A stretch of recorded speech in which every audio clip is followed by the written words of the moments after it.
For some, the end of a marriage is the end of the world. Would love to have someone to say goodnight to. She liked married life. She always did. So being single just wasn't for her. Hi, I'm Calvin. And sometimes the end of a marriage is just the beginning. Dad knew that Calvin was a single man. They balanced each other with him being a little more outgoing where Corinne wasn't. But when your happy home is really just a house of cards. Hi, Dave. Corinne didn't care too much for Dave because Calvin spent so much time with him. Soon everyone is caught in the wreckage. I just screamed out, and I said, somebody in this room is going to pay. And you know who you are! Love may be blind and marriage bliss, but divorce is murder.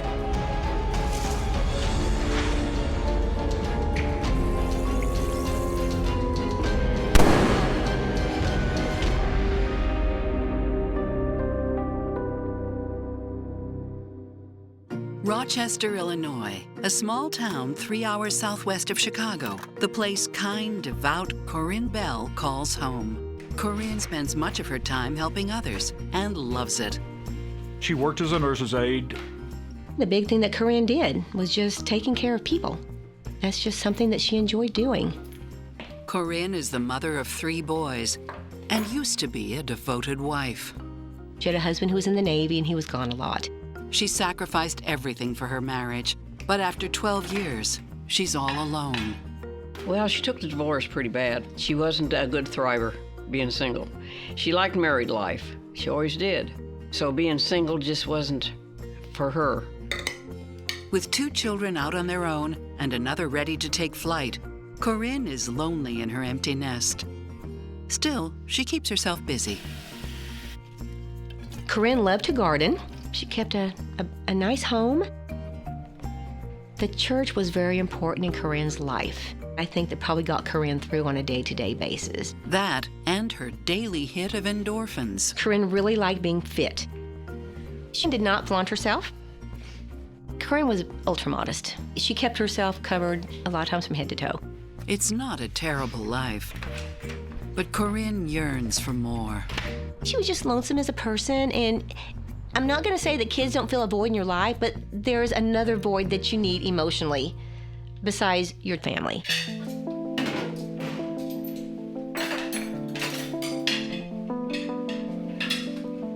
We had a family gathering, and she was just moping around the house all day long. What's wrong? Thanks. It's just real hard to be alone at times like this, you know? She felt like everybody looked like they were happy and in love. They had a partner, and she was just the little lone wolf. Would love to have someone to say goodnight to.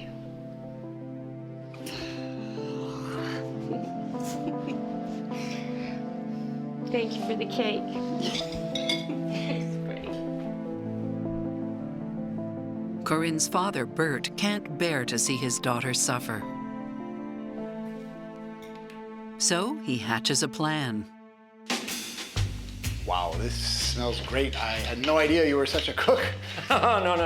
Enter 40-year-old Calvin Stout. Corinne's dad worked at a car dealership here in Owensboro, and Calvin actually worked with her dad. I just like to make people happy. Well, it's working, because you know what I really miss is having a home-cooked meal. He always thought Calvin was a very nice man because, he didn't use foul language. Pretty outgoing. With 2 divorces under his belt, Calvin has the same air of loneliness as Corinne. I think because he liked Calvin so well, I think he just felt like Calvin and Corinne would be a good mix. Hey, everybody. Corinne lives 5 hours away in Illinois, but she does visit often. Hi, I'm Calvin. Corinne. Nice to meet you.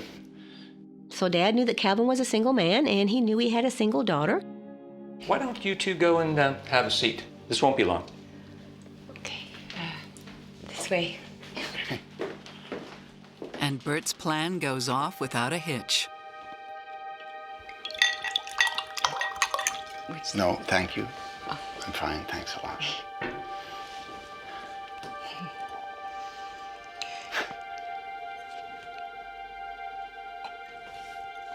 You know what? I get it now. Get what? Well, I get why your dad invited me here. The only thing missing is a dowry chest and 10 goats. I'm sorry. Are you okay? Yes? Well, okay, that's good, because the last thing I need is you choking to death. That would not gain me much favor with your dad. Well, he was kind of funny in a goofy way. Yeah, they balanced each other, with him being on the goofy side and a little more outgoing, where Corinne wasn't. Don't make me laugh. It's dangerous. Okay. He was giving her attention, which is something that she craved. Despite the distance, they try to see each other as often as possible. Calvin had made several trips to Illinois and spent weekends with Corinne. He did dote on her. With him making the effort to come up there and spend time with her, I think that's going to make anybody feel good. Unlike Corinne's absentee ex-husband, Calvin adores Corinne. In her first marriage, she was kind of left alone, and this was filling that void that she needed. And that's more than enough to lure Corinne south. I believe that they only dated for a few months before Corinne decided to make the move back to Kentucky. When Corinne came to Kentucky, she got a job as a nurse's aide, and then shortly thereafter she was on at the hospital. But she doesn't move in right away because of her Christian values and beliefs. No, Corinne did not believe in living together. Calvin continues to live with his roommate, Dave. Before Calvin and Corinne started dating, Calvin was living with a friend of his that he'd known for several years before. Yes, you got it, you got it, you got it! Dave's an old army buddy of Calvin's, and the pair has been inseparable. Hey. Until now. Hey, darling! Dave was always there if Calvin, because Calvin had been married several times before, and if Calvin needed a place to stay when he'd been in a fight with one of his previous spouses, that he could go to Dave's and stay there. But having a roommate can make for some awkward moments. Oh, my stomach hurts. Guys, you keep it down, please. You know, I should go. Yeah, I should. No. Look, you know what? There's a way we don't have to do this. You know, we could watch movies anytime we want to. We could get up together every morning if we want to. Can you imagine that? I am not moving in with you. That is just not right. Well, I don't mean it that way. Well, put it this way. I'd have to have a little chat with your dad first. What do you mean? You know what I mean.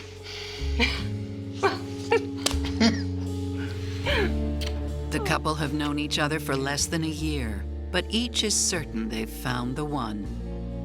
When you're an older person and you realize that this is the person that you love and you care about, why do you need to spend all this time dating? I should go.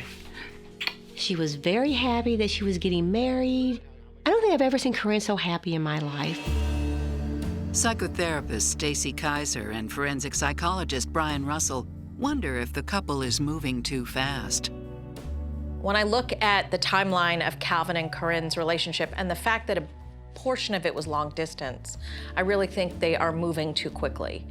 First of all, they both have marriages in the past, and so that raises their chance for the divorce. The more marriages you have, the more likely you are to get divorced. I think the fact that Corinne seems to feel this pressure to hurry up and get back into a marriage may then be spilling over onto Calvin, where he realizes that, okay, this woman has an expectation that we are going to get married here in the pretty near future, and if I don't buy into that expectation, then she may move on and pick a different person who does seem ready. But Calvin swears he's both ready and able. The wedding is small, filled with friends and family. That is to say, Corinne's friends and family. I don't believe that there was anyone there to support Calvin. I do not believe that Dave was at the wedding. Dave's absence is barely noticed. But as the happy couple build their new life, It was a good mix, and I believe that those were good times. Honey? It's not long before tensions erupt. There was no way she was gonna let anything happen to this marriage. After a brief courtship and a mad dash down the aisle, Calvin and Corinne Stout set about building a bright future together. I was happy for Corinne. Now she was married and she had a man that cared about her, and they were going places and doing things, and they had purchased a home. And the cornerstone of that new life is their church. They attended all the different functions at the church together, the potlucks, the ice cream suppers, ladies' days, ornament exchanges. The church was really important in Corinne's life. They'd go Sunday morning, come home, eat lunch, and then go back on Sunday evening. Calvin was very involved with the church. He was leading prayer. He was serving communion. Good morning, brothers and sisters. He was involved with the men's groups, and he was very well liked by everyone there. On a hill far away stood an old rugged. Calvin had a good voice. For a world of lost sinners was slain. I thought you were all gonna whip out your lighters. He would always crack funny jokes, even if he was up there leading singing or anything. He would always say something funny and get the congregation laughing. I mean, he was just pretty outgoing at that time. Calvin fits in well with Corinne's community, but he especially gravitates to her mother and father. There he is. So, what do you say? Maybe we should have a Christian rock thing going for the youngsters like yourselves. They did things on the weekends together, and basically because Dad and Calvin had this good relationship with one another. Yeah. So I believe it was a good mix, and I believe that those were good times. But the good times don't last. As Calvin's personal life flourishes, his work life as a car detailer falls apart. Calvin said one day he went to work. He was told by one of the managers there to clean up some stuff in a lot. That wasn't part of what he said his job assignment was. So he went home that night and wrote out his resignation. Okay, wait. Just. I feel this situation has grown unprofessional and disrespectful, and I refuse to accept such conditions. He just quit. He said, I had enough, and he just quit. There's only so much I can put up with. You get that, right? It's demeaning, downright demeaning. It's okay. I'll try to find some part-time cleaning work or something for the next couple of weeks while you find something. Don't worry. You don't need to find another job. I'll find something. No, it's okay. It's okay. Now, here, look. This drives you crazy. You agree, right? Hey. We'll be okay. Okay. Come on, now. Try to get some sleep. Come on. But Calvin's impulsive move has drastic consequences. I just know that she was a little bit upset because he couldn't find a steady full-time job. Corinne never anticipated when she got in this relationship that she was going to be the sole breadwinner for their family. Though Calvin may be down on his luck, he comes up with a plan, a mail order business with ex-roommate Dave. This business he started was kind of a catalog business where he'd go and have people look through a catalog and order things out of it, and he'd get a percentage of the sales. Dave, so it's very, very simple, okay? What we need to do today, we have to choose what we think people are gonna wanna buy, all right? Then we make up a brochure, deliver that door to door. You really think people are gonna buy this stuff? Oh, yeah, no, you would be surprised what people buy. They were already doing it before I even knew they even had an idea about doing it. It's all marketing. Then that kind of petered out. Then they got into selling vitamins and stuff. Hey, honey. But none of the businesses do well. What's wrong? They're not selling.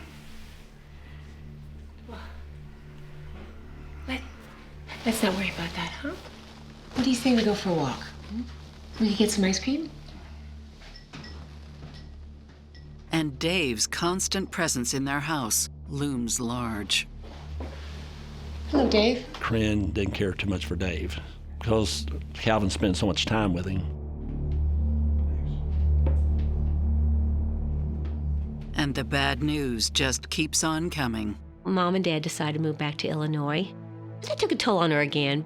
Corinne and Calvin had become so close with Mom and Dad because they were doing everything with them. So when Mom and Dad left, again, that left a big hole in Corinne's life. A hole that Calvin isn't able to fill. He wasn't the same cut-up Calvin he used to be. It seemed to just change his attitude about what he was. Hello? And the change isn't subtle or gradual. Bought you something. I saw it and I thought of you. Corinne had bought Calvin a shirt, and she had took it home to him.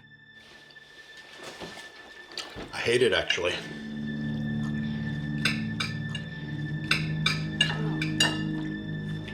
But I thought you'd like it. Well, I don't. I'm sorry.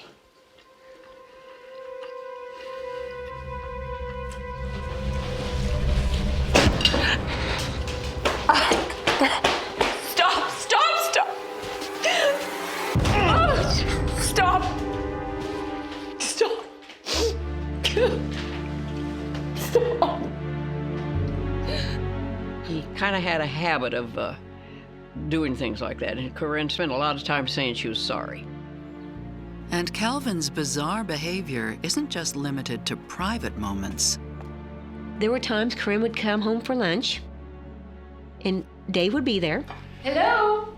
And Calvin would ask her why she was home. What are you doing here? Well, it's lunchtime. Yeah. How nice of you. Look, we're busy. You need to go eat lunch somewhere else, okay? Bye. And he would basically tell her that she would have to find somewhere else to go and eat her lunch because she was not going to be there at the house. Now.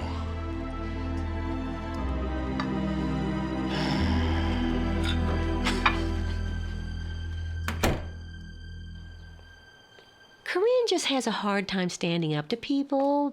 That just wasn't her personality. She wasn't one of those in-your-face kind of people. And so she would head down to the river and have her lunch, and she would just kind of cry, just wonder why.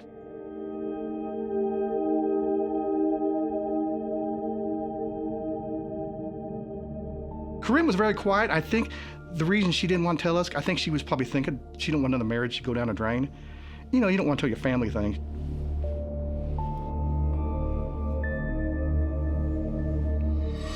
She was complaining about their sex life was totally non-existent anymore.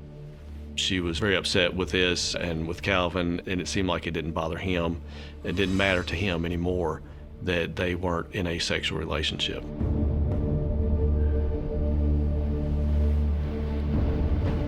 Corinne and Calvin's sex life is gone. And that's oftentimes something that is used to bring a couple together. Even in times of stress, they can bond by not just the sex act, but the intimacy of being close. And so these two now are losing that. I'm not surprised that Corinne wouldn't talk with her family about the sex problem in her marriage with Calvin, because that is a very intimate, very personal thing to be kept between two spouses and their doctors, if any. But I am a little bit surprised that Corinne is not talking to her family, who always traditionally have been her support system, about the fact that Calvin is behaving increasingly immaturely, less and less like husband and family man material. And I wonder if Corinne isn't feeling a little bit of embarrassment about the fact that she did kind of rush into this marriage. Despite Calvin's erratic behavior, Corinne remains staunchly committed to her husband. Honey? Honey?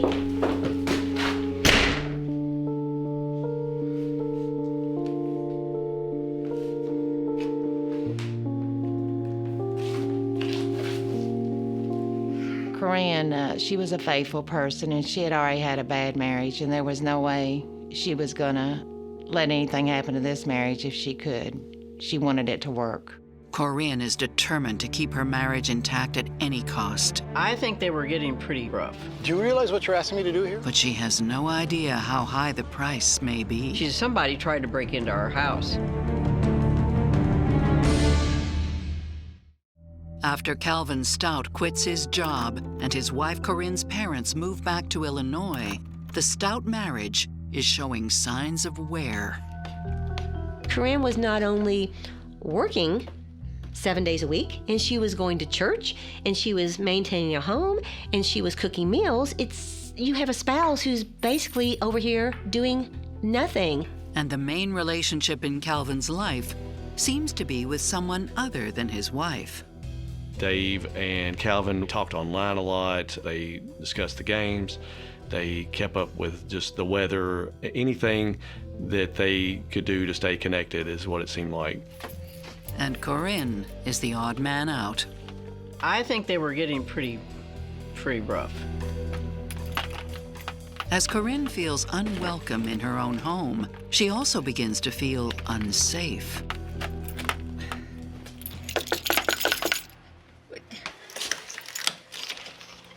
What's going on? Did you change the lock? No.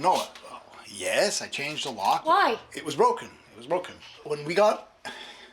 When I got home, I saw that it was broken. Somebody tried to force the door with a pry bar. So I fixed it. I put a new one on, but I don't know. Nothing's gone, though. Everything's there. Corinne says, somebody tried to break into our house. She says they broke the lock on the back door, and she says, and Calvin had to put a new lock on the door. Here, let me. I got it.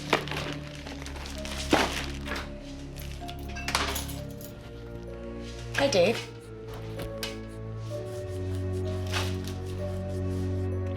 No, it's fine. I'll take care of it. Corinne laughs off the broken lock as an idle prank, but that and her frustrations with Calvin take a toll. Hey, Mama. Hi. I just calling to hear your voice. She was wanting to get moved back to Illinois. Corinne had wanted to move from Owensboro back to where her sons lived and her family lived. The idea of being close to Mom and Dad seemed to appeal to her. And if we move back, maybe Calvin could get a job at the church preaching. Well, this church was built by my grandfather about 60 years ago. It's just all family that attends that church, so Calvin could be the minister in that little church. Yeah. Oh, he'd love that. I know he would. We were all excited about it too. It's like, you know what, that's great. This is family, Calvin's family, Calvin's all involved. Well, Bert just thought he'd be a good preacher because of the fact that he thought he had a good understanding of the scriptures, and because he was not afraid of being up in front of the public. My dad was excited about that. But Calvin is not. I think it would be a perfect opportunity for us to get back on track. I mean, we could live with Mama and Daddy until things are going okay, and you could preach. You're asking me to leave everything behind. Everything. Calvin was not interested. It doesn't work. Calvin was insistent on staying in the Owensboro area. You are not working, and you would be with me and my family. I mean, what exactly are you leaving behind? Dave? Oh. Calvin. The move is important to Corinne because it's giving her an opportunity to start fresh and save her marriage. When people run out of options in their mind, they tend to think about drastic solutions, and I think she's remembering back to a time when things were good, when her parents were around before they moved. I think that that's what Corinne thinks as well. And her feeling is if she can move, they can start fresh, they can get rid of Dave, who's in the way, maybe her marriage will get back on track. I don't see anything getting better in Calvin and Corinne's marriage if they don't make the move or some other drastic move to shake up the status quo, which seems to be going nowhere but downhill. To sweeten the deal, Corinne takes Calvin on a trip. Corinne felt that she just needed a break in life. She'd been working hard, and I'm sure Calvin was like, you know what, let's just take this trip and let's just renew ourselves, and give yourself some time away. Though money remains tight, the vacation is just the tonic the couple needs. That trip had rejuvenated their marriage. I don't think I've ever seen the two so in love.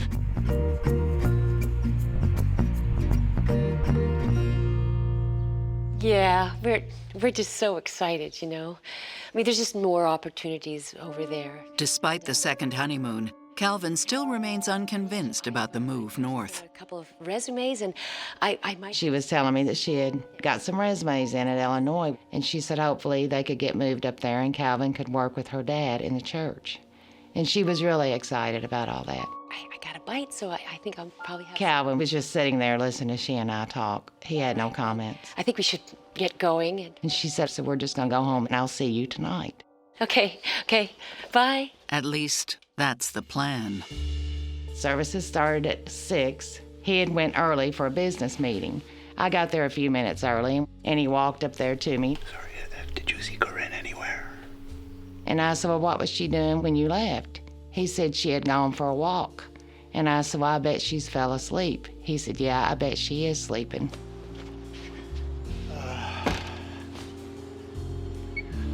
Hey, you've reached Corinne. Please leave a message. Calvin was on his way home.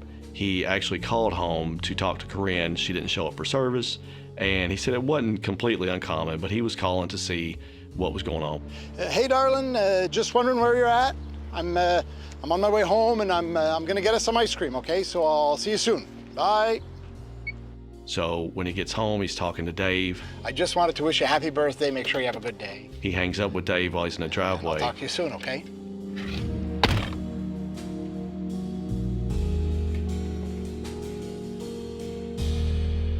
And that's when he notices that the back door's open, which not completely uncommon. Corinne?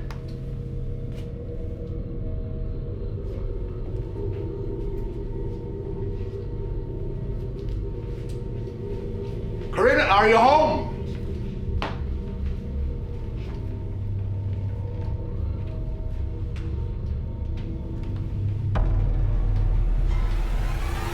Corinne!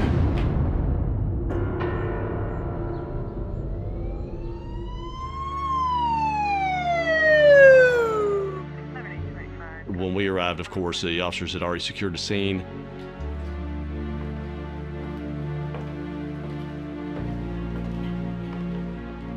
She's face down, which is automatically you wonder, okay, if something has happened to this person, if they did not die on their own, did somebody place them in this position? It's not just the body that shocks the police. Whenever you come in, you find somebody that is dead, if they're naked and you think it's a possible homicide, you start to wonder if there was some type of other sexual assault involved. Well, why was a person naked? Maybe somebody came and surprised her while she was in the shower that wasn't expecting her to be home and actually tried to steal something. But one of the evidence guys got in the shower, checked to see if there was anything, and even took the towel to see if he could get any moisture or anything, and it was basically dry. Although most of the house appears pristine, the bedroom has been torn apart. Mattress had been pulled over, drawers were pulled out. It doesn't take much detective work to realize that this death is no accident.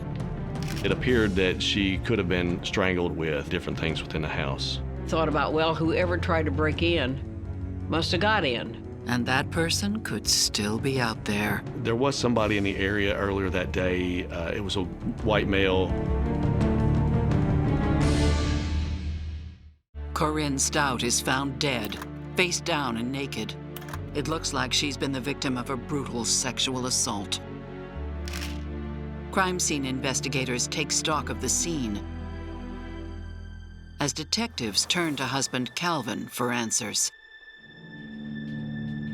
It's uncomfortable for the person who's just lost their spouse, but these are the crucial moments of the investigation.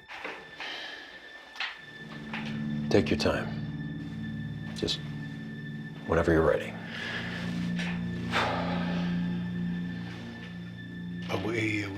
We got home from church and had lunch.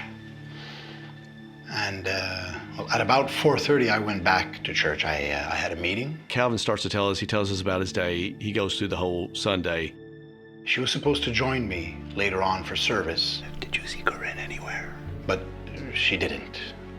On my way home, I called her, but it went straight to voicemail.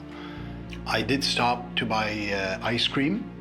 When I got home, the back door was open, but we do that sometimes. We leave it open, so that didn't strike me as being odd. When I went into the house, I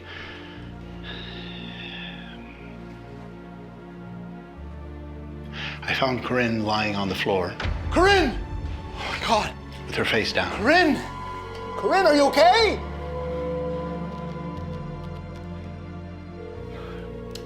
Come on. Yes! I just got home. My wife is not breathing. Her face is all red. She has no pulse. She's lying on the floor. I took her pulse. There was no pulse. She wasn't breathing. Her arms were up.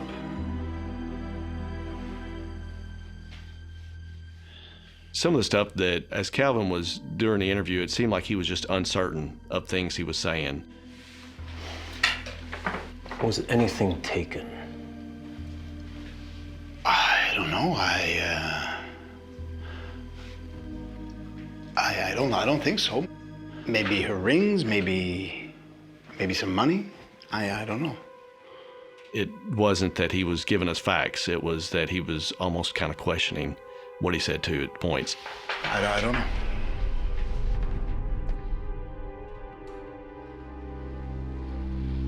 I think I need a lawyer. I'd like that. After Calvin lawyers up, all investigators get from him is stony silence. But in that silence, they start reviewing the facts. The room stuff seemed staged, and it didn't appear that anybody was actually ransacking the room to look for property or anything. Nothing indicated somebody had made any type of forced entry. We actually do the DNA swabs, fingerprints, or fingernails and anything else on her body and check for any type of either foreign DNA for her or anything through the house. The only DNA is from the Stouts and their friends and family.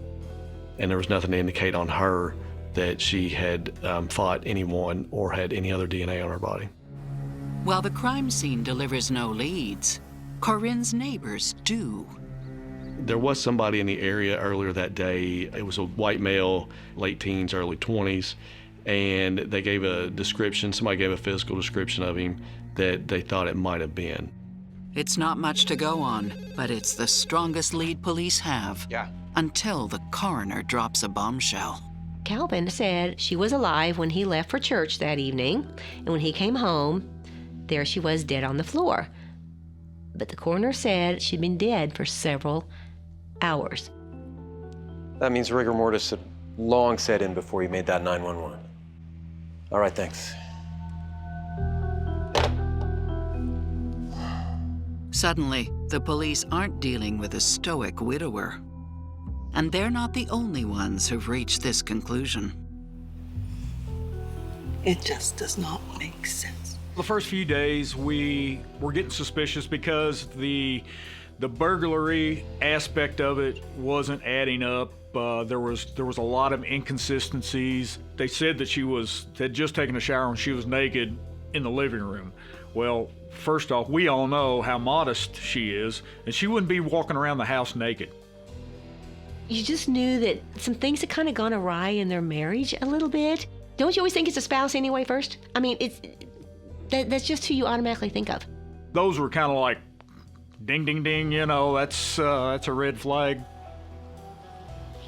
Okay, I'll say it. You killed her.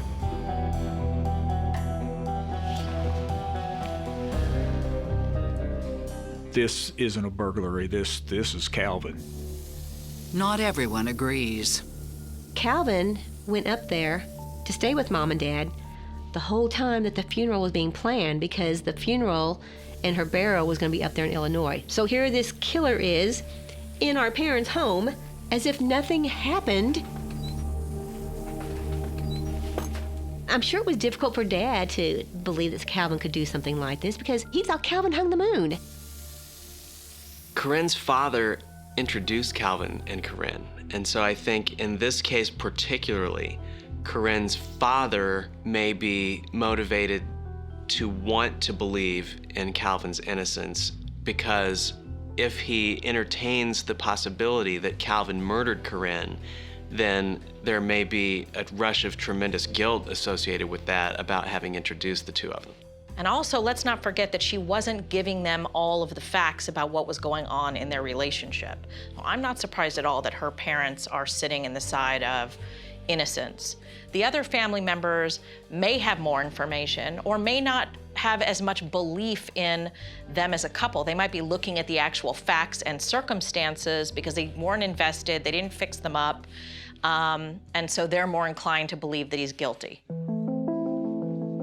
Corinne's funeral is held 4 days later. It was such a shock because how she looked was just beyond belief. Strangling her changed her whole features. She did not look anything like the Corinne I knew. It was just shocking. And Calvin wouldn't go back up to the casket. He was off in his little room. He always stood off in a side room. It was a family that was always sitting there, just looking at a dead body that shouldn't be there. So it's hard to have interaction with someone when here's your dead sister and there's the killer. So it was awkward, and at one point, I kind of lost my mind and I just screamed out. Someone here is gonna pay for her death, and you know who you are! And my daughter and my son-in-law grabbed my hand and they are like, Natalie. And I'm like, I don't care. It's like, I don't care. After the funeral, I probably pretty well made up my mind that it had to be Calvin. I thought, it's got to be him. I don't know what else could there have been.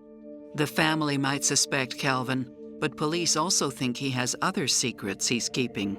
At one point, and then during the investigation, I had my suspicions of their lifestyle between Calvin and Dave. During the interview process, and we're interviewing people that know Calvin and Dave, a man brought it to our attention that Calvin would sometimes call Dave sweetie, and that it seemed like they had a relationship where Calvin was the dominant person of the relationship. But is this the only secret Calvin is hiding? They don't have the smoking gun. It's like, oh my goodness, what kind of a past does this man have? After Corinne Stout is strangled to death in her own home, many signs point to her husband Calvin. But due to a lack of hard evidence, he remains a free man. We didn't have a weapon there or nothing whatsoever. There was nothing that we could really say that this is why he done it. They don't have, the smoking gun. They do have a rumor about Calvin and his very close friend, Dave.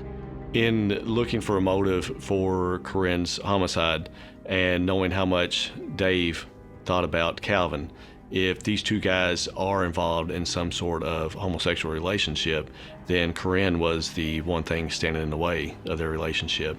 And if they're not going to get divorced, then for her to die is about the only way out. Was there any kind of conflict between Calvin and his wife?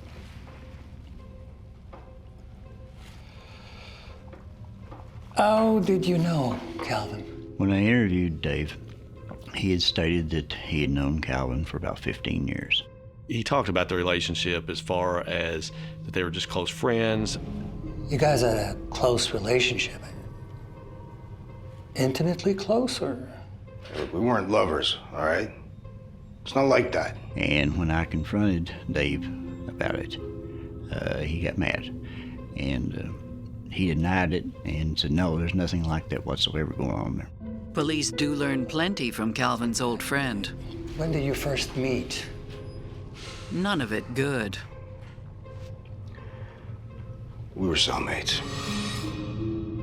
They had met in a penitentiary and served time there. It's like, oh my goodness, what kind of a past does this man have? What was he in for? One by one, Calvin's secrets are exposed. Sex. With an underage male. He had these charges of sex crimes. Been in prison once for child molesting. I was so flabbergasted. That explains Calvin's reluctance to move.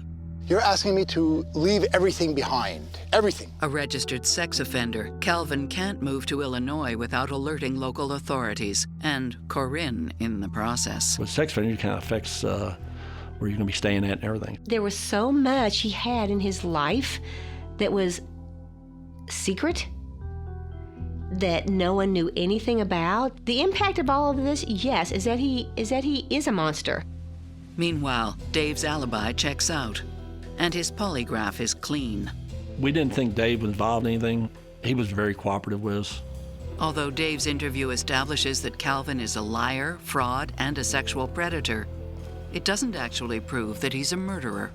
Calvin kind of going on with his life. And we couldn't understand why the prosecuting attorney wouldn't bring him in. It's like, you need to charge him. Then, as Calvin continues to protest his innocence, an anonymous call to local media echoes his claim. There was a caller that left a message stating that they had killed the wrong person. We went and obtained that copy of that message. And though police have their suspicions, they need confirmation of just who the caller is. I'm calling to say that you're making a big mistake. Calvin Stout is innocent. You have to look for someone else. It was almost like he was shocked, but at the same time, he said, "That's Calvin." I think the pressure was building up on him, and he started making the phone calls. Now, police finally have enough evidence to make a move. I presented the case to the grand jury, and an indictment warrant come out for him. Even as Calvin sits in a jail cell, not everyone is convinced. We tried to talk with Dad. My dad didn't want to talk about it. In fact, whenever we'd bring things up, he would almost get mad and get really frustrated. It's like, I don't want to talk about this. He really thought that Calvin was still innocent. Staring down the death penalty, Calvin pleads guilty and gets 20 years. There were two things I would like to know. And like I said, that is why he done it, how he done it, and the motive for him, why he done it. The only thing he would ever say was that he was responsible for her death. The details of Corinne's murder will never be known. But there are some theories. We think that they had an argument. According to Corinne, he had a kind of a temper. Did you have to go on and on about moving this morning at church? I just wanted to tell my friends that we were moving. Tell your friends. Listen to yourself. We haven't even sold the house yet. And you know what? I don't think it's such a good idea. Well, I need a change. What are you talking about? No, this is where we belong. You're asking me to just leave everything I know behind. It's not gonna happen. This is home. This is where we belong. You know what? I don't care anymore. I am more than happy to move on my own, and you can just stay here unemployed and play house with your sweetie Dave for all I care. You shut your dirty mouth!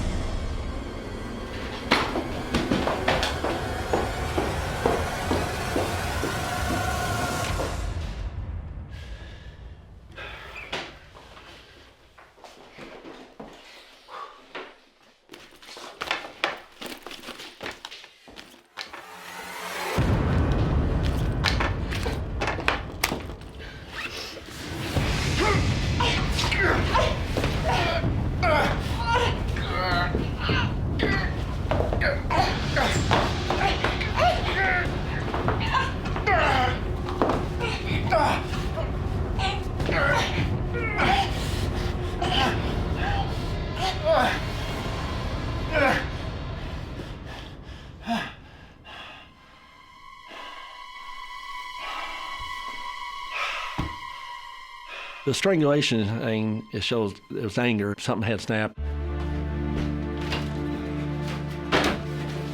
Once Corinne is dead, Calvin stages the burglary. No one knows why Calvin stripped Corinne naked. it infuriated me that Calvin would leave her lying there naked, because Corinne was an ultra-modest woman, and she kept herself clothed. And to have been left like that, to me, was just stripping Corinne of all of... Okay, this is where I lose it. Because I feel like he was stripping her of her dignity. Why was she left naked? I think she was left naked for the same reason that he staged a robbery. I think he was trying to set it up like it was a thief who possibly tried to take sexual advantage of her. I think what sociopaths do in the course of murdering somebody and trying to deflect blame from themselves is all about that. It's all about self-preservation. So I don't think Calvin probably was thinking anything about,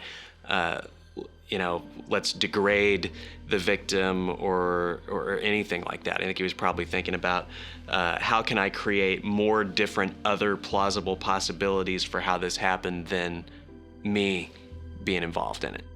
I think it was a rage killing.